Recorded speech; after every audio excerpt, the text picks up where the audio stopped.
हम कथा सुनाते राम सकल गुण धाम की। हम कथा सुनाते राम सकल गुण धाम की।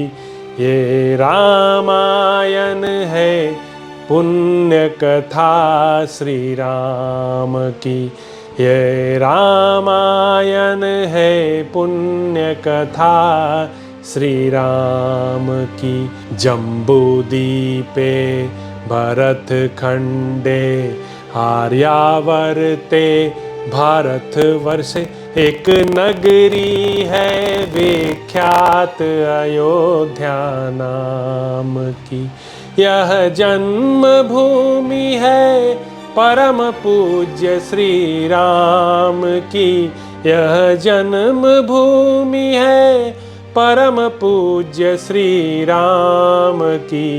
यह रामायण है पुण्य कथा श्री राम की। यह रामायण है पुण्य कथा श्री राम की। श्रीमद् वाल्मीकि रामायण भारत का स्वर्णिम महाकाव्य। 41वां सर्ग। सुग्रीव दक्षिण दिशा के स्थानों का परिचय देते हुए वहां प्रमुख वानर वीरों को भेजना। इस प्रकार वानरों की बहुत बड़ी सेना को पूर्व दिशा में प्रस्थापित करके सुग्रीव ने दक्षिण दिशा की और चुने हुए वानरों को, जो भली भांति परख लिए गए थे, भेजा।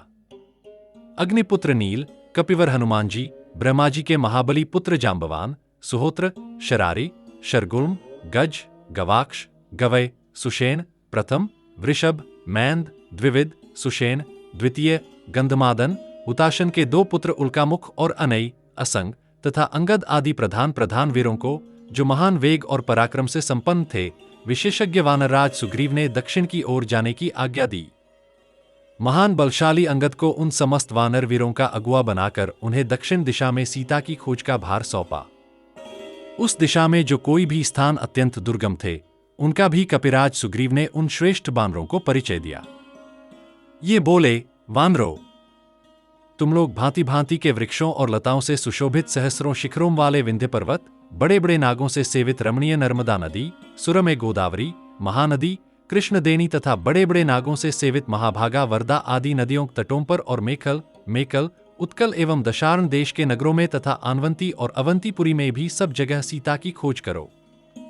इसी प्रकार विदर्भ, ऋष्टिक, रमय माहिषक देश, कलिंग तथा कौशिक आदि देशों में सब ओर देखभाल करके पर्वत, नदी और गुफाओं सहित समूचे दंडकारण्य में छानबीन करना। वहां जो गोदावरी नदी है, उसमें सब ओर बारंबार देखना। इसी प्रकार आंध्र, पुंड्र, चोल, पांड्य तथा केरल आदि देशों में भी ढूंढना। तदंतर अनेक धातुओं से अलंकृत अयोमुख, मलय पर्वत पर भी जाना। उसके शिखर बड़े विचित्र हैं। वह शोभाशाली पर्वत फूले हुए विचित्र कानों से युक्त है। उसके सभी स्थानों में सुंदर चंदन के वन है। उस महापर्वत मलय पर सीता की अच्छी तरह खोज करना। तत्पश्चात स्वच्छ जल वाली दिव्य नदी कावेरी को देखना, जहां अप्सराएं विहार करती हैं। उस प्रसिद्ध मलय पर्वत के शिखर पर बैठे हुए सूर्य के समान महान तेज से संपन्न मुनिश्रेष्ठ अगस्त्य का दर्शन करना। इसके बाद उन प्रसन्नचित्त महात्मा से आज्ञा लेकर ग्राहों से सेवित महानदी ताम्रपर्णी को पार करना। उसके द्वीप और जल विचित्र चंदनवनों से आच्छादित हैं, अतः वह सुंदर साड़ी से विभूषित युवती प्रेसी की भांति अपने प्रियतम समुद्र से मिलती है। वानरो, वहां से आगे बढ़ने पर तुम लोग पांड्यवंशी राजाओं के नगर द्वार पर लगे हुए सुवर्णमय कपाट का दर्शन करोगे, जो मुक्तामणियों से विभूषित एवं दिव्य है।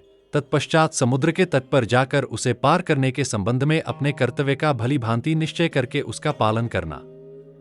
महर्षि अगस्त्य ने समुद्र के भीतर एक सुंदर सुवर्णमय पर्वत को स्थापित किया है, जो महेंद्रगिरि के नाम से विख्यात है। उसके शिखर तथा यहाँ के वृक्ष विचित्र शोभा से संपन्न है।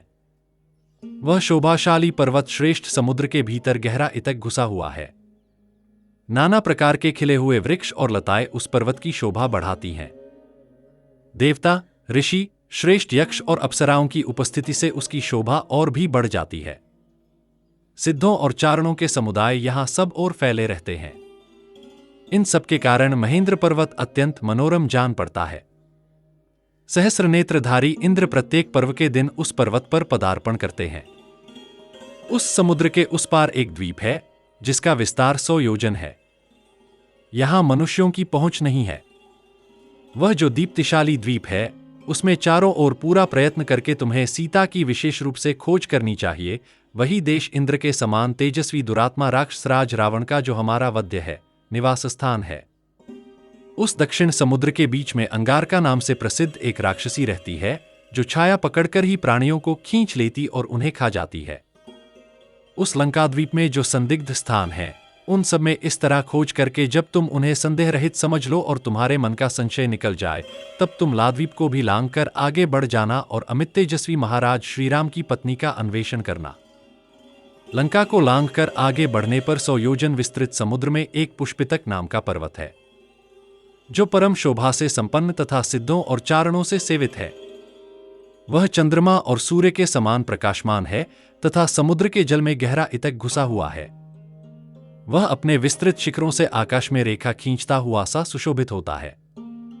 उस पर्वत का एक सुवर्णमय शिखर है जिसका प्रतिदिन सूर्य देव सेवन करते हैं। उसी प्रकार इसका एक रजतमय श्वेत शिखर है जिसका चंद्रमा सेवन करते हैं। कृतघ्न, नृशंस और नास्तिक पुरुष उस पर्वत शिखर को नहीं देख पाते हैं। वानरों, तुम लोग मस्तक झुकाकर उस पर्वत को प्रणाम करना और वहां सब ओर सीता को ढूंढना। उस दुर्धर्ष पर्वत को लांघकर आगे बढ़ने पर सूर्यवान नामक पर्वत मिलेगा। वहां जाने का मार्ग बड़ा दुर्गम है और वह पुष्पितक से 14 योजन दूर है। सूर्यवान को लांघकर जब तुम लोग आगे जाओगे तब तुम्हें वैद्युत नामक पर्वत मिलेगा। वहां के वृक्ष संपूर्ण मनोवांछित फलों से युक्त और सभी ऋतुओं में मनोहर शोभा से संपन्न है। वानरों, उनसे सुशोभित वैद्युत पर्वत पर उत्तम फल मूल खाकर और सेवन करने योग्य मधु पीकर तुम लोग आगे जाना। फिर कुंजर नामक पर्वत दिखाई देगा जो नेत्रों और मन को भी अत्यंत प्रिय लगने वाला है। उसके ऊपर विश्वकर्मा का बनाया हुआ महर्षि अगस्त्य का एक सुंदर भवन है। कुंवर पर्वत पर बना हुआ अगस्त्य का वह दिव्य भवन सुवर्णमय तथा नाना प्रकार के रत्नों से विभूषित है। उसका विस्तार 1 योजन का और ऊंचाई 10 योजन की है। उसी पर्वत पर सबकी निवास भूता एक नगरी है जिसका नाम भोगवती है। यह पाताल की भोगवती पुरी से भिन्न है। यह पुरी दुर्जय है। उसकी सड़कें बहुत बड़ी और विस्तृत हैं। वह सब ओर से सुरक्षित है। तीखी दाढ़ वाले महाविशैले भयंकर सर्प उसकी रक्षा करते हैं। उस भोगवती पुरी में महाभयंकर सर्पराज वासुकी निवास करते हैं। ये योग शक्ति से अनेक रूप धारण करके दोनों भोगवती पुरियों में एक साथ रह सकते हैं। तुम्हें विशेष रूप से उस भोगवती पुरी में प्रवेश करके यहां सीता की खोज करनी चाहिए। उस पुरी में जो गुप्त एवं व्यवधान रहित स्थान हो उन सब में सीता का अन्वेषण कला चाहिए। उस प्रदेश को लांघकर आगे बढ़ने पर तुम्हें ऋषभ नामक महान पर्वत मिलेगा। वह शोभाशाली ऋषभ पर्वत संपूर्ण रत्नों से भरा हुआ है। वहां गोशीर्षक, पद्मक, हरिश्याम आदि नामों वाला दिव्य चंदन उत्पन्न होता है। वह चंदन वृक्ष अग्नि के समान प्रज्वलित होता रहता है। उस चंदन को देखकर कदापि तुम्हें उसका स्पर्श नहीं करना चाहिए, क्योंकि रोहित नाम वाले गंधर्व उस घोर वन की रक्षा करते हैं। वहां सूर्य के समान कांतिमान 5 गंधर्वराज रहते हैं। उनके नाम ये हैं शैलूष, ग्रामणी, शिक्ष, शिशु, शुक और बभ्रु। उस ऋषभ से आगे पृथ्वी की अंतिम सीमा पर सूर्य, चंद्रमा तथा अग्नि के तुल्य तेजस्वी पुण्यकर्मा पुरुषों का निवास स्थान है। अतः यहां दुर्धर्ष स्वर्ग विजय, स्वर्गक अधिकारी पुरुष ही वास करते हैं। उससे आगे अत्यंत भयानक पितृलोक है। यहां तुम लोगों को नहीं जाना चाहिए। यह भूमि यमराज की राजधानी है जो कष्टप्रद अंधकार से आच्छादित है। वीर वानर पुंगवो, बस दक्षिण दिशा में इतनी ही दूर तक तुम्हें जाना और खोजना है। उससे आगे पहुंचना असंभव है, क्योंकि उधर जंगम प्राणियों की गति नहीं है। इन सब स्थानों में अच्छी तरह देखभाल करके और भी जो स्थान अन्वेषण के योग्य दिखाई दे वहां भी विदेह कुमारी का पता लगाना। तदंतर तुम सबको लौट आना चाहिए। जो 1 मास पूर्ण होने पर सबसे पहले यहां आकर यह कहेगा कि मैंने सीता जी का दर्शन किया है, यह मेरे समान वैभव से संपन्न हो भोग्य पदार्थों का अनुभव करता हुआ सुखपूर्वक विहार करेगा। उससे बढ़कर प्रिय मेरे लिए दूसरा कोई नहीं होगा। वह मेरे लिए प्राणों से भी बढ़कर प्यारा होगा तथा अनेक बार अपराध किया हो तो भी वह मेरा बंधु होकर रहेगा। तुम सबके बल और पराक्रम असीम है। तुम विशेष गुणशाली उत्तम कुलों में उत्पन्न हुए हो। राजकुमारी सीता का जिस प्रकार भी पता मिल सके उसके अनुरूप उच्च कोटि का पुरुषार्थन आरंभ करो। 42वां सर्ग। सुग्रीव का पश्चिम दिशा के स्थानों का परिचय देते हुए सुषेण आदि वानरों को यहां भेजना। दक्षिण दिशा की ओर वानरों को भेजने के पश्चात राजा सुग्रीव ने तारा के पिता और अपने श्वशुर सुषेण नामक वानर के पास जाकर उन्हें हाथ जोड़कर प्रणाम किया और कुछ कहना आरंभ किया। सुषेण मेघ के समान काले और भयंकर पराक्रमी थे। उनके सिवा महर्षि मरीचि के पुत्र महाकपि अर्चिष्मान भी यहां उपस्थित थे, जो देवराज इंद्र के समान तेजस्वी तथा शूरवीर श्रेष्ठ वानरों से घिरे हुए थे। उनकी कांति विंतानंदन गरुड़ के समान थी। वे बुद्धि और पराक्रम से संपन्न थे। उनके अतिरिक्त मरीचि के पुत्र मारीच नाम वाले वानर भी थे, जो महाबली और अर्चिर्माल्य नाम से प्रसिद्ध थे। इनके सिवा और भी बहुत से ऋषि कुमार थे, जो वानर रूप में वहां विराजमान थे। सुषेण के साथ उन सबको सुग्रीव ने पश्चिम दिशा की ओर जाने की आज्ञा दी और कहा, कपिवरो, आप सब लोग 2 लाख वानरों को साथ ले सुषेण जी की प्रार्थना में पश्चिम को जाइए और विदेहनंदिनी सीता की खोज कीजिए। श्रेष्ठ वानरों, सौराष्ट्र, बाहिक और चंद्रचित्र आदि देशों, अन्यान्य समृद्धिशाली एवं रमणीय जनपदों, बड़े बड़े नगरों तथा पुन्नाग, बकुल और उद्दालक आदि वृक्षों से भरे हुए कुक्षिदेश में एवं केवड़े के वनों में सीता की खोज करो। पश्चिम की और बहने वाली शीतल जल से सुशोभित कल्याणमयी नदियों, तपस्वी जनों के वनों तथा दुर्गम पर्वतों में भी विदेह कुमारी का पता लगाओ। पश्चिम दिशा में प्राय मरुभूमि है, अत्यंत ऊंची और ठंडी शिलाएं हैं तथा पर्वतमालाओं से घिरे हुए बहुत से दुर्गम प्रदेश हैं। उन सभी स्थानों में सीता की खोज करते हुए क्रमश आगे बढ़कर पश्चिम समुद्र तक जाना और वहां के प्रत्येक स्थान का निरीक्षण करना। बानरो, समुद्र का जल तिमी नामक मत्स्यों तथा बड़े बड़े ग्राहों से भरा हुआ है, वहां सब ओर देखभाल करना। समुद्र के तट पर केवड़ों के कुओं में, तमाल के कानों में तथा नारियल के वनों में तुम्हारे सैनिक वानर भली भांति विचरण करेंगे। वहां तुम लोग सीता को खोजना और रावण के निवास स्थान का पता लगाना। समुद्र तटवर्ती पर्वतों और वनों में भी उन्हें ढूंढना चाहिए। मुर्खीपत्तन, मोरवी तथा रमणीय जटापुर में, अवंती तथा अंगलेपापुरी में, अलक्षित वन में और बड़े बड़े राष्ट्रों एवं नगरों में जहां तहां घूमकर पता लगाना। सिंधु नद और समुद्र के संगम पर सोमगिरी नामक एक महान पर्वत है, जिसके 100 शिखर हैं। वह पर्वत ऊंचे ऊंचे वृक्षों से भरा है। उसकी रमणीय चोटियों पर सिंह नामक पक्षी रहते हैं, जो तिमी नाम वाले विशालकाय मत्स्यों और हाथियों को भी अपने घोंसलों में उठा लाते हैं। सिंह नामक पक्षियों के उन घासलों में पहुंचकर उस पर्वत शिखर पर उपस्थित हुए जो हाथी हैं, वे उस पंखधारी सिंह से सम्मानित होने के कारण गय का अनुभव करते और मन ही मन संतुष्ट होते हैं। इसीलिए मेघों की गर्जना के समान शब्द करते हुए उस पर्वत के जलपूर्ण विशाल शिखर पर चारों ओर विचरते रहते हैं। सोमगिरी का गगनचुंबी शिखर सुवर्णमय है। उसके ऊपर विचित्र वृक्ष शोभा पाते हैं। इच्छानुसार रूप धारण करने वाले वानरों को चाहिए कि वहां के सब स्थानों को शीघ्रतापूर्वक अच्छी तरह देख लें। वहां से आगे समुद्र के बीच में पारियात्र पर्वत का सुवर्णमय शिखर दिखाई देगा, जो 100 योजन विस्तृत है। वानरों, उसका दर्शन दूसरों के लिए अत्यंत कठिन है। यहां जाकर तुम्हें सीता की खोज करनी चाहिए। पारियात्र पर्वत के शिखर पर इच्छानुसार रूप धारण करने वाले भयंकर, अग्नितुल्य तेजस्वी तथा वेगशाली 24 करोड़ गंधर्व निवास करते हैं। वे सब के सब अग्नि की ज्वाला के समान प्रकाशमान हैं और सब ओर से आकर उस पर्वत पर एकत्र हुए हैं।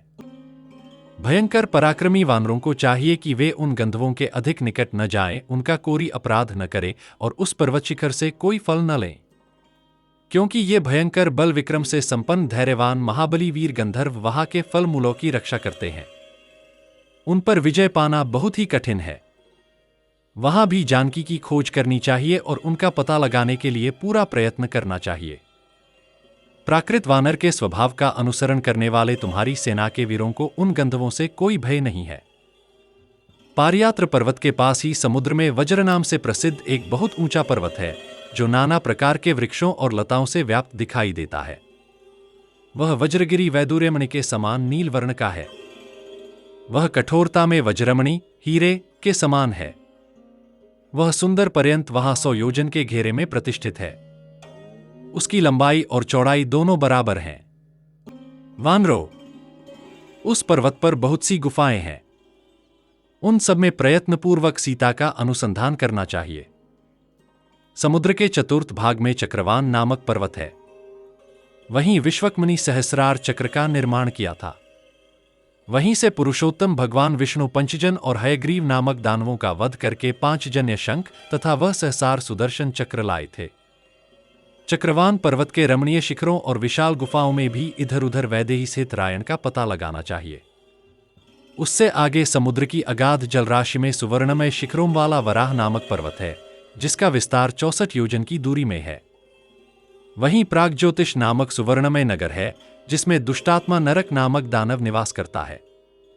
उस पर्वत के रमणीय शिखरों पर तथा वहां की विशाल गुफाओं में सीता सहित रावण की तलाश करनी चाहिए।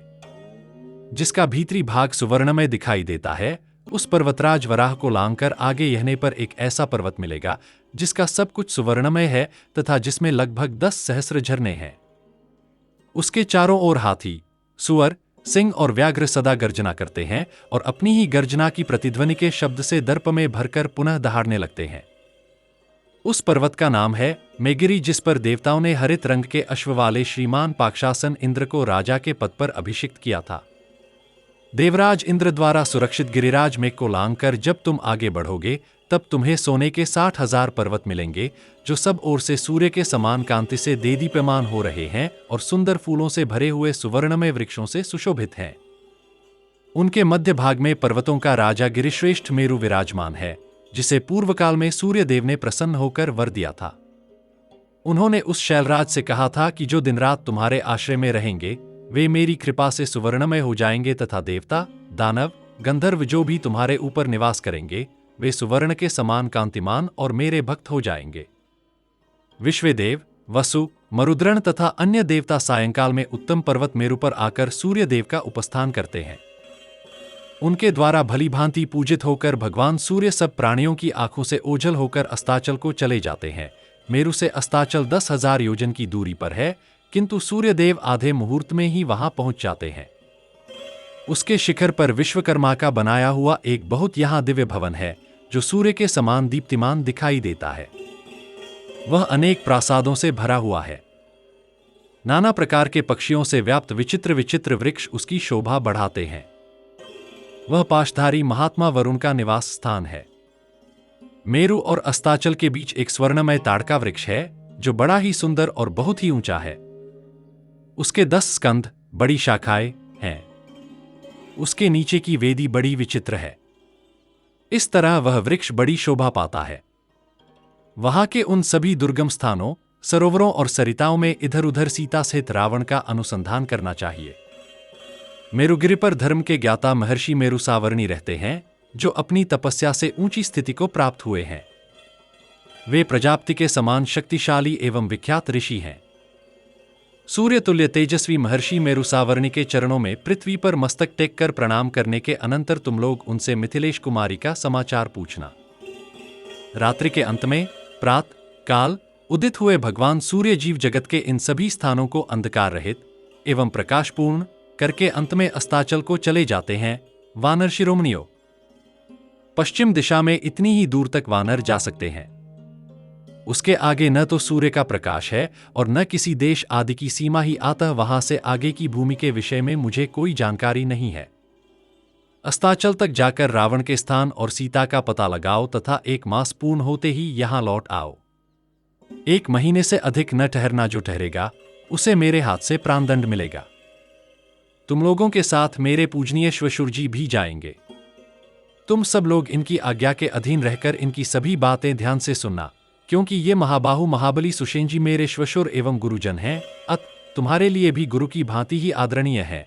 तुम सब लोग भी बड़े पराक्रमी तथा कर्तव्य के निर्णय में प्रमाणभूत विश्वसनीय हो, तथापि इन्हें अपना प्रधान बनाकर तुम पश्चिम दिशा की देखभाल आरंभ करो। अमित तेजस्वी महाराज श्रीराम की पत्नी का पता लग जाने पर हम कृतकृत्य हो जाएंगे, क्योंकि उन्होंने जो उपकार किया है उसका बदला इसी तरह चुक सकेगा।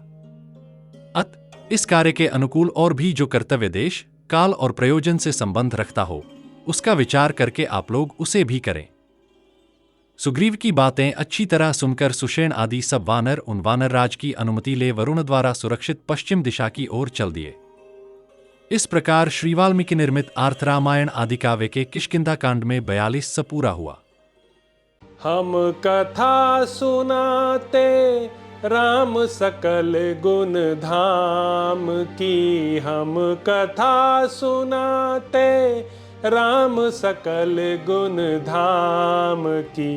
ये रामायण है पुण्य कथा श्री राम की, ये रामायण है पुण्य कथा श्री राम की। जम्बूदीपे भरत खंडे आर्यावर्ते भारत वर्षे एक नगरी है विख्यात अयोध्या नाम की। यह जन्म भूमि है परम पूज्य श्री राम की, यह जन्म भूमि है परम पूज्य श्री राम की। यह रामायण है पुण्य कथा श्री राम की, यह रामायण है पुण्य कथा श्री राम की।